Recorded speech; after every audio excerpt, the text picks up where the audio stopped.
स्वागत है आपका आज के एपिसोड में। चलिए शुरुआत करते हैं पिछले अभ्यास प्रश्न के साथ। प्रश्न था, निक्षय पोर्टल का संबंध इनमें से किससे है? ए टीबी, बी हेपेटाइटिस बी, सी मधुमेह, डी कैंसर। इस प्रश्न का सही उत्तर है विकल्प ए टीबी। चलिए देखते हैं इसके विश्लेषण को। निक्षय यह राष्ट्रीय क्षय रोग उन्मूलन कार्यक्रम यानी NTEP के तहत टीबी नियंत्रण के लिए वेब सक्षम रोगी प्रबंधन प्रणाली है।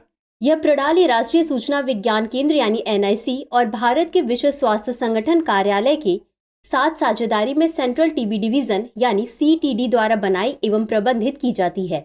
निक्षय 2.0 पोर्टल कॉर्पोरेट सामाजिक उत्तरदायित्व यानी CSR के अवसरों तक पहुंच की सुविधा प्रदान करके टीबी रोगी सहायता को बढ़ाता है, जिससे उपचार के परिणामों में सुधार होता है। अतः विकल्प ए सही है।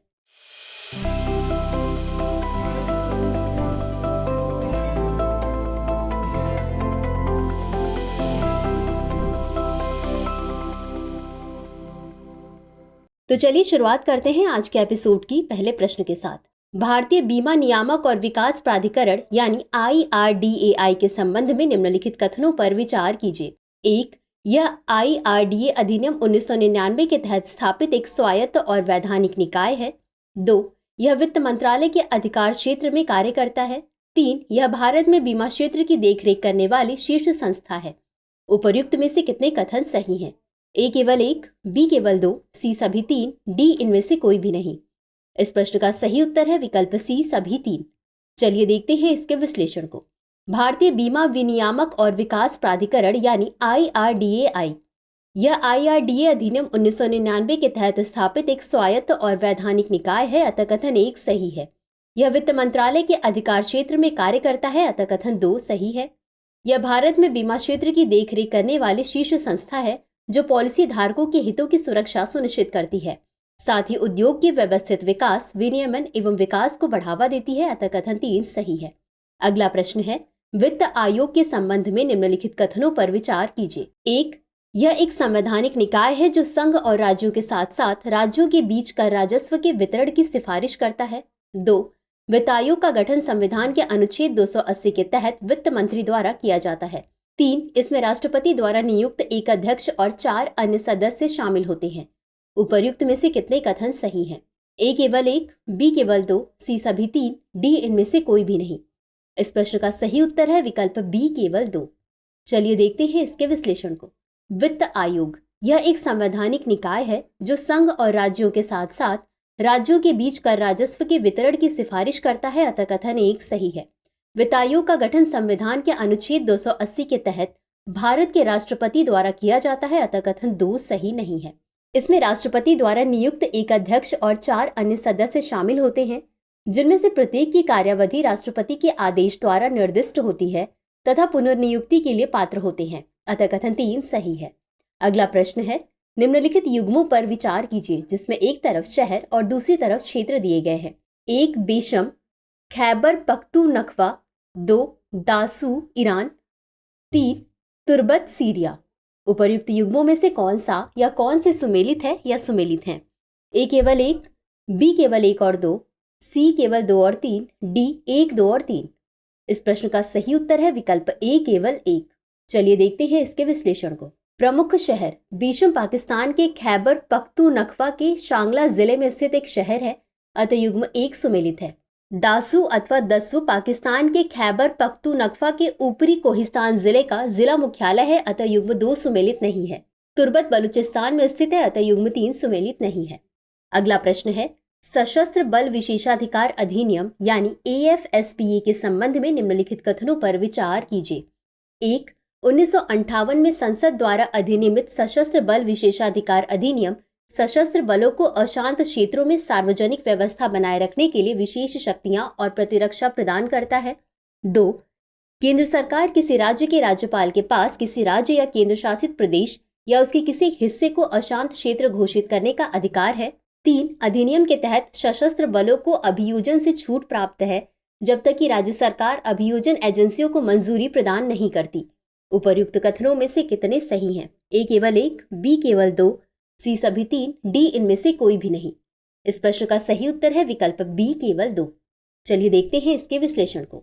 सशस्त्र बल विशेषाधिकार अधिनियम यानी AFSPA 1958 में संसद द्वारा अधिनियमित सशस्त्र बल विशेषाधिकार अधिनियम सशस्त्र बलों को अशांत क्षेत्रों में सार्वजनिक व्यवस्था बनाए रखने के लिए विशेष शक्तियां और प्रतिरक्षा प्रदान करता है, अतः कथन 1 सही है। केंद्र सरकार किसी राज्य के राज्यपाल या केंद्र शासित प्रदेश के प्रशासक के पास किसी राज्य या केंद्र शासित प्रदेश या उसके किसी हिस्से को अशांत क्षेत्र घोषित करने का अधिकार है, अतः कथन 2 सही है।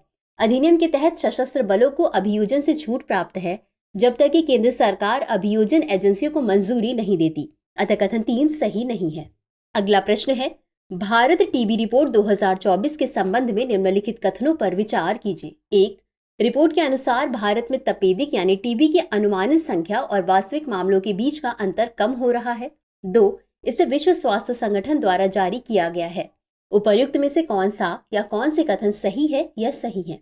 ए केवल 1, बी केवल 2, सी 1 और 2 दोनों, डी न तो 1 और न ही 2। इस प्रश्न का सही उत्तर है विकल्प ए केवल 1। चलिए देखते हैं इसके विश्लेषण को। भारत टीबी रिपोर्ट 2024 इसे केंद्रीय स्वास्थ्य मंत्रालय द्वारा जारी किया गया। रिपोर्ट के अनुसार भारत में तपेदिक की अनुमानित संख्या और वास्तविक मामलों के बीच का अंतर कम हो रहा है, अतः कथन 1 सही है। केंद्रीय स्वास्थ्य मंत्रालय द्वारा भारत टीबी रिपोर्ट 2024 जारी की गई, अतः कथन 2 सही नहीं है।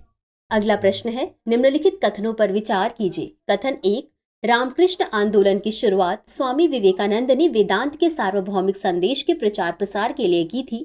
कथन 2, वेदों में निहित वेदांत विश्व के प्राचीन और सबसे व्यापक आध्यात्मिक दर्शनों में से एक है। उपर्युक्त कथनों के संदर्भ में निम्नलिखित में से कौन सा सही है? ए, कथन 1 और कथन 2 दोनों सही है तथा कथन 2 कथन 1 की सही व्याख्या है। बी, कथन 1 और कथन 2 दोनों सही हैं तथा कथन 2 कथन 1 की सही व्याख्या नहीं है। सी, कथन 1 सही है लेकिन कथन 2 गलत है। डी, कथन 1 गलत है लेकिन कथन 2 सही है। इस प्रश्न का सही उत्तर है विकल्प बी, कथन 1 और कथन 2 दोनों सही हैं तथा कथन 2 कथन 1 की सही व्याख्या नहीं है। तो चलिए देखते हैं इसके विश्लेषण को। रामकृष्ण आंदोलन। रामकृष्ण आंदोलन की शुरुआत स्वामी विवेकानंद ने वेदांत के सार्वभौमिक संदेश के प्रचार प्रसार के लिए की थी, अतः कथन 1 सही है। वेदों में निहित वेदांत विश्व के प्राचीन और सबसे व्यापक आध्यात्मिक दर्शनों में से एक है, अतः कथन 2 सही है। अतः विकल्प बी सही है क्योंकि कथन 1 और कथन 2 दोनों सही हैं तथा कथन 2 कथन 1 की सही व्याख्या नहीं है। अगला प्रश्न है, संपीड़ित प्राकृतिक गैस यानी सीएनजी के संबंध में निम्नलिखित कथनों पर विचार कीजिए। 1, यह एक प्राकृतिक गैस है जिसे उच्च दबाव में संपीड़ित किया गया है जिससे यह ईंधन टैंक में कम मात्रा में रह सकती है। 2, एलपीजी के विपरीत जो संपीड़ित प्रोपेन और ब्यूटेन का मिश्रण है, सीएनजी में मुख्य रूप से गैसीय अवस्था में 80 से 90% मीथेन होता है। उपर्युक्त में से कौन सा या कौन से कथन सही नहीं है या नहीं है? ए केवल 1, बी केवल 2, सी 1 और 2 दोनों, डी न तो 1 और न ही 2। इस प्रश्न का सही उत्तर है विकल्प डी, न तो 1 और न ही 2। चलिए देखते हैं इसके विश्लेषण को। संपीड़ित प्राकृतिक गैस। यह एक प्राकृतिक गैस है। इसे उच्च दबाव में संपीड़ित किया जाता है जिससे यह ईंधन टैंक में छोटी मात्रा में रह सकती है, अतः कथन 1 सही है। एलपीजी के विपरीत जो संपीड़ित प्रोपेन और ब्यूटेन का मिश्रण है, सीएनजी में मुख्य रूप से गैसीय अवस्था में 80 से 90% मीथेन होता है, अतः कथन 2 सही है। अगला प्रश्न है, केटामाइन के संबंध में निम्नलिखित कथनों पर विचार कीजिए। 1, केटामाइन एक विघटनकारी संवेदनाहारी है। 2, केटामाइन के दुरुपयोग से मतिभ्रम, भ्रम, पृथक्करण जैसे हानिकारक प्रभाव हो सकते हैं और उच्च खुराक में यह गंभीर स्वास्थ्य जटिलताएं उत्पन्न कर सकता है या मृत्यु भी हो सकती है। उपर्युक्त कथनों में से कौन सा या कौन से सही है या सही है? ए केवल 1, बी केवल 2, सी 1 और 2 दोनों, डी न तो 1 और न ही 2। इस प्रश्न का सही उत्तर है विकल्प सी, 1 और 2 दोनों। चलिए देखते हैं इसके विश्लेषण को। केटामाइन। यह एक विघटनकारी संवेदनाहारी है। डॉक्टर इसका उपयोग सामान्य एनेस्थीसिया प्रेरित करने के लिए करते हैं, अतः कथन 1 सही है। यह डिसोसिएटिव एनेस्थेटिक्स नामक दवाओं के एक वर्ग से संबंधित है जिसका अर्थ है कि वह व्यक्ति को वास्तविकता से अलग महसूस करा सकता है और अपने परिवेश से अलग होने की भावना का अनुभव कर सकता है। केटामाइन के दुरुपयोग से मतिभ्रम, भ्रम, पृथक्करण जैसे हानिकारक प्रभाव हो सकते हैं और उच्च खुराक में यह गंभीर स्वास्थ्य जटिलताएं उत्पन्न कर सकता है या मृत्यु भी हो सकती है, अतः कथन 2 सही है। अगला प्रश्न है, भोजेश्वर महादेव मंदिर के संबंध में निम्नलिखित कथनों पर विचार कीजिए। 1, इसमें एक ही पत्थर से बना हुआ विशाल लिंगम स्थापित है। 2. इसका निर्माण 7वीं शताब्दी में नरसिंह वर्मन प्रथम द्वारा करवाया गया था। 3. मंदिर की वास्तुकला भूमिजा शैली पर आधारित है, जो इसके विशाल शिखर और अलंकृत नक्काशी तथा मूर्तियों की विशेषता है। उपर्युक्त कथनों में से कितने सही हैं?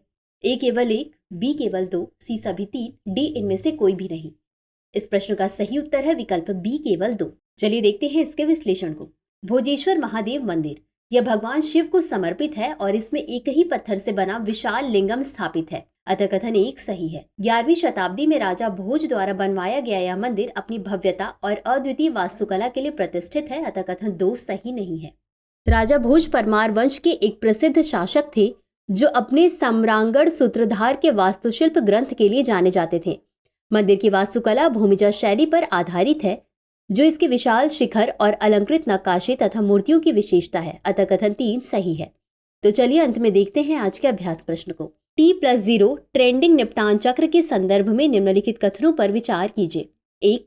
इस प्रणाली में विक्रेताओं को बिक्री के दिन उनकी 80% नकदी प्राप्त होती है, शेष 20% अगले दिन उपलब्ध होती है। 2. यह दुनिया की सबसे तेज स्टॉक निपटान प्रणाली है। उपर्युक्त कथनों में से कौन सा या कौन से सही नहीं है या नहीं है? ए केवल 1, बी केवल 2, सी 1 और 2 दोनों, डी न तो 1 और न ही 2। इस प्रश्न का उत्तर कमेंट बॉक्स में जरूर दें। आज के लिए बस इतना ही। धन्यवाद। डियर व्यूअर्स, अपने एग्जाम की तैयारी को और बेहतर करने के लिए हमारे चैनल को लाइक, शेयर और सब्सक्राइब करना न भूलें।